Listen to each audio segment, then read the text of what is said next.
Welcome to the 4sight Health Roundup podcast, 4sight Health's podcast series for healthcare revolutionaries.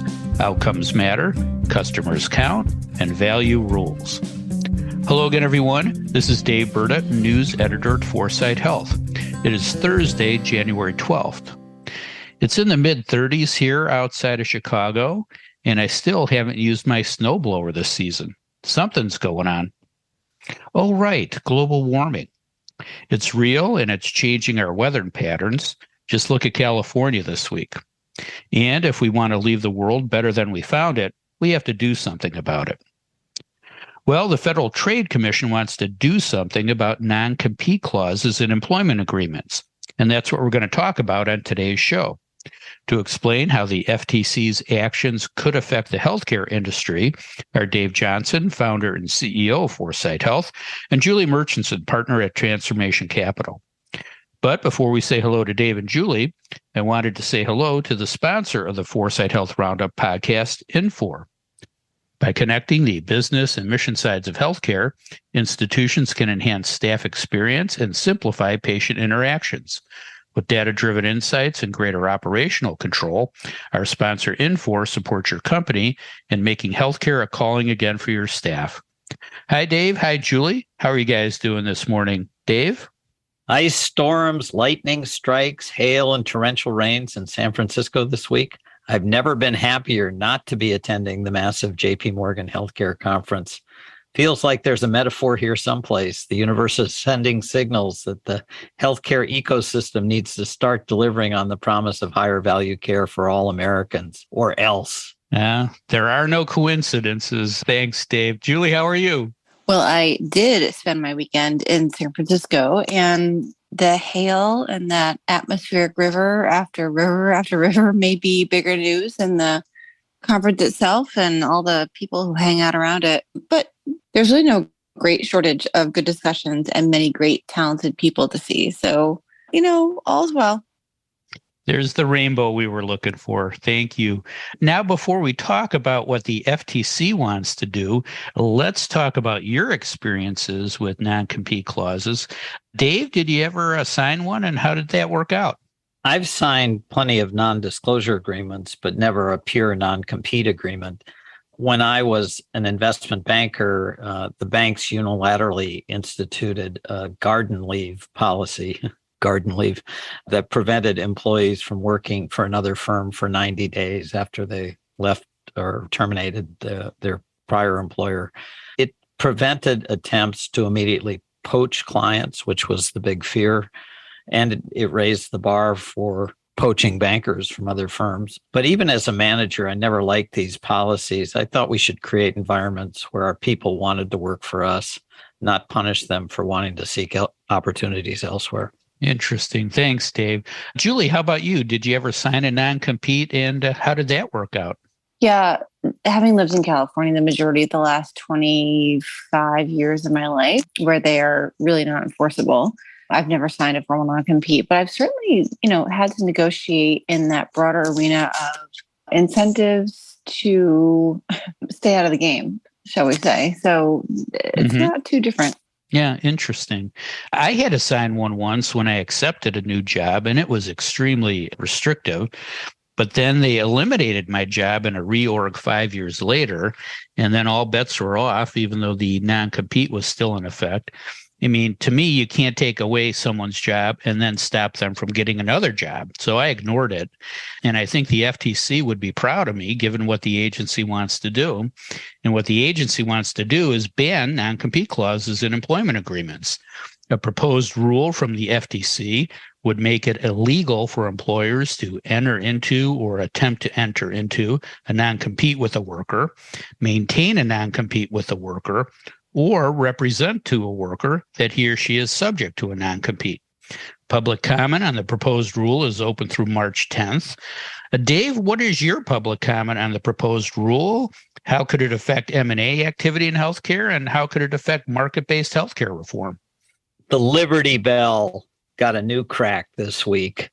This new rule eliminating non-compete agreements strikes a blow for America's innovators, entrepreneurs, and everyday workers. It seeks to prevent powerful employers from limiting innovation, restraining competition, and dampening wages. The little person has a little more spring in their step. The FTC is actually here to help. I often drone on about the absolute need for pro-market as opposed to pro-business regulation. Government regulation and oversight should create level field competitive environments that stimulate innovation, that encourage risk-taking, that enable better ideas to win. Eliminating non-compete agreements would do all of that in abundance. Today, individual states, like Julie was mentioned, determine the character and enforceability of non-compete agreements. That results in a patchwork approach to this basic human right, I believe, to work freely and pursue our economic dreams. California bans them, and many contend that this prohibition against non-compete agreements has been a driving force in creating Silicon Valley's culture of innovation. Michigan is just the opposite. Its regulations prevented a security guard who had signed an employment agreement from taking a similar job that raised his pay from $11 an hour to $15 an hour. Just ridiculous. I didn't see this new rule coming, but maybe should have. It has Lena Khan's fingerprints all over it. As a third-year law student at Yale, Ms. Khan wrote a highly controversial law journal article titled Amazon's Antitrust Paradox. The article explored the anti-competitive dangers of massive platform companies like Amazon that deliver lower prices to consumers, even as they aggregate market power. I love her fresh thinking and willingness to challenge status quo practices. Maybe we should make her one of our revolutionaries, Dave. That's a good idea. Yeah. And now as Biden's FTC commissioner at the tender age of 33, Ms. Khan has aimed her sights at non-compete agreements. When and if it becomes law, the new rule will apply broadly across all industries, but it will have a disproportionate impact on the healthcare marketplace, which is replete with anti-competitive behaviors by established incumbents with monopoly and monopsony pricing powers. This pro-market rule strikes right at the heart of that well-entrenched group and their practices that stifle level field competition. Let me give you two examples. First, non-compete agreements prevent physicians who sign employment agreements from working in the same geographic area if they leave their hospital or clinic. Physicians, particularly primary care physicians, spend decades building their practices. It's just unfair that these agreements limit their ability to build on their career's work. Is it any surprise then that the AHA has come out against the new rule, the apologist for the incumbents? Secondly, large technology, device, and drug companies often acquire smaller companies with disruptive products and services that threaten their franchise and then shut them down. It's an epic problem, pun intended. It's also how drug companies get a stranglehold on certain generic drugs. Eliminating non-compete agreements will make it harder to sustain those anti-competitive practices. Bottom line, eliminating the heavy-handed tactic of restricting competition through non-compete agreements removes one of the more effective tools incumbents use to artificially maintain their market positions. Don't shed any tears for the demise of these non-compete agreements. Once the new rule becomes law, it will promote value creation in healthcare. Companies will make acquisitions that enhance their value propositions, not restrict competition. Individuals will have greater freedom to pursue their ambitions in a freewheeling healthcare marketplace. Hallelujah to that. Hear, hear. Thanks, Dave. That's great. Julie, any questions for Dave? Well, Dave, you talked a little bit about the specific impact on healthcare. And when you think about the types of staff and physicians that work inside hospitals that are being bought up all over the place on the ambulatory side, where do you think we'll see more movement or more impact in the physician ranks? Primary care, specialty, hospitalist? Yeah, my guess we'll see the most movement in primary care. And I don't know this for certain, but I think there's an exemption if a physician sells their practice to a third party, then they can be subject to non-compete agreements. So if that's true, then it will benefit sort of lower members in the hierarchy more than higher members. And if all you've done is gone to work for a health system or a clinic or a specialty practice and signed an employment agreement, then that's where you'll see the movement. Yeah, I'd call that an educated guess. Thanks, Dave. Julie, what's your public comment on the proposed rule? How could it affect M&A activity in the digital health space? And do you think it would speed up or slow down innovation?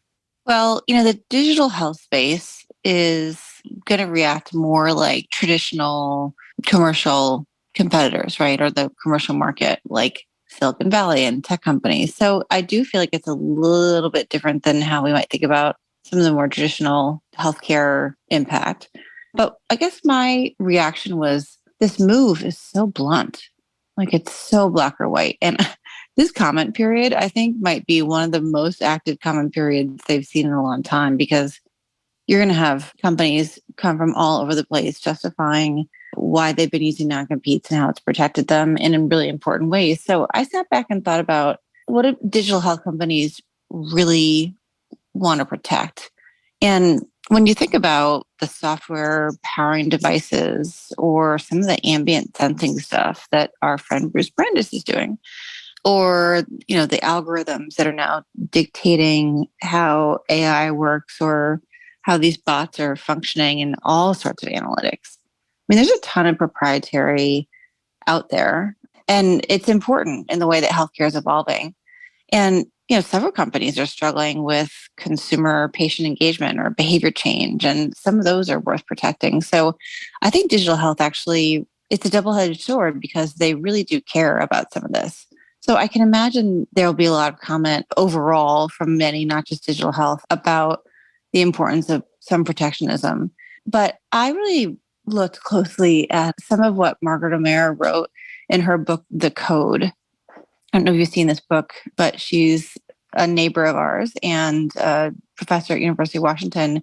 And she's a historian who's written this book on the secrets of Silicon Valley. And IP law actually played a pretty interesting role in her thesis that California's refusal to enforce non-competes really paved the way for technology transfer through job switching. So it's her belief that the lack of non-competes really does speed up innovation. And obviously, I think the same really would happen here. So a good idea may not make a great business until other market elements mature and provide the opportunity for a business to really thrive. And I think we've seen that in healthcare, Dave, over the last, decade or two in spades. So it's interesting. That's for sure. Yeah, it is. How do you divide intellectual property between the person who thought it and the company that paid for it? It will be interesting to watch those comments. Thanks, Julie. Dave, any questions for Julie? Well, my general question on this topic is whether we can craft non-disclosure agreements in such a way to prevent the types of inappropriate technology transfers that you're talking about and separate that from non-competition or non-compete, to be determined. And I agree, we're going to see lots of comments. And I'm going to ask you a question here in a second about a comment someone from the Chamber of Commerce made. So let's get to that. My favorite saying is that hypocrisy is the tribute vice pays to virtue. So keep that in mind as I ask my question. After saying that the FTC's actions were blatantly unlawful, a spokesperson for the U.S. Chamber of Commerce named Sean Heather emphasized that, quote, when used appropriately, non-compete agreements are an important tool for fostering innovation and preserving competition. Is there any basis at all for Mr. Heather's observation, or is this just an example of a privileged party calling up, down? Yeah, it's kind of like damned if you do, damned if you don't. I mean, I think Chamber of Commerce, American Hospital Association, I would imagine, several large associations will come out against this. So you have to look at some of the history of what has happened in other areas, just like Margaret O'Meara's book, to see where this non-competes can be used for bad and where the removal can be good. But like I just said, I think there are ways these should be used to really protect what companies compete on. The question is, how do you define all that? And when sandwich makers from Jimmy John's have non-competes, it's a problem, right? So I think that's what's happened, and why the FTC has gone after this is because we're seeing lower level employees who can't possibly really transfer how the secret sauce is made from one sandwich maker to another in a way that's going to hurt them, or are not likely to, I should say that. That's where this is coming from. That's why I say I think it's so blunt. There's going to be some happy medium, and maybe the use of NDAs in a more creative way, as has been done for years, will be more of the answer. I'm not quite sure, but yeah, the way the chamber came out and AHA, and I suspect others will, it looks very surface level commentary that's not very deep and just, protecting their children. Non-competes are anti-competitive. I think the name says it all. If Graham Nash had a non-compete with the Hollies, there would be no Crosby, Stills, and Nash. Think about that, right? Dave, that is insightful. There you go. Now let's briefly talk about other news that happened this past week. Julie, anything else catch your eye? Well, I had 3 things catch my eye. Sorry, Dave, not just one. That talk about where we are in the industry. One, CVS exploring their $10 billion with a big old B acquisition of Oak Street Health, which I think is a great kickoff to the M&A we're going to see this year. The 6-year-old shooting his teacher. I mean, need I say more? And then I don't know if you saw this, but an incredibly talented, political New York Times journalist who took his own life earlier this week. And another very high profile person. I have no words. It's crazy. Yeah, it is. It is rampant. Thanks, Julie. Dave, any other news this week that's worth noting? Well, after a chaotic couple of days, the nurses' strike at Montefiore and Mount Sinai in New York City settled. The result includes a big pay jump for nurses, lower staffing ratios, and surprisingly, better healthcare benefits. That one caught me by surprise. I don't like mandated staffing ratios. I think it's trying to manage from the top and stifles innovation, which has been the topic we've been talking about. So way too blunt in the regulatory scheme, but this is an agreement between private parties. In all the commentary regarding the strike, I didn't hear any discussion, none at all, of how technology can reduce nurses' burden, enhance patient experience, and improve care outcomes. I believe, as we've probably discussed on the show many times, that human-machine collaboration is going to be the defining theme of the 2020s. So what a lost opportunity in an area that desperately needs to use technology to make everything better. That's great, Dave. Thanks. And thanks, Julie. And thanks to our sponsor, Infor. Infor connects the business and mission sides of healthcare, enhancing the staff experience and simplifying patient interactions with data-driven insights and greater operational control. That is all the time we have for today. If you'd like to learn more about the topics we discussed on today's show, please visit our website at 4sighthealth.com. And don't forget to tell a friend about the 4sight Health Roundup podcast. Subscribe now and don't miss another segment of the best 20 minutes in healthcare. Thanks for listening. I'm Dave Berta for 4sight Health.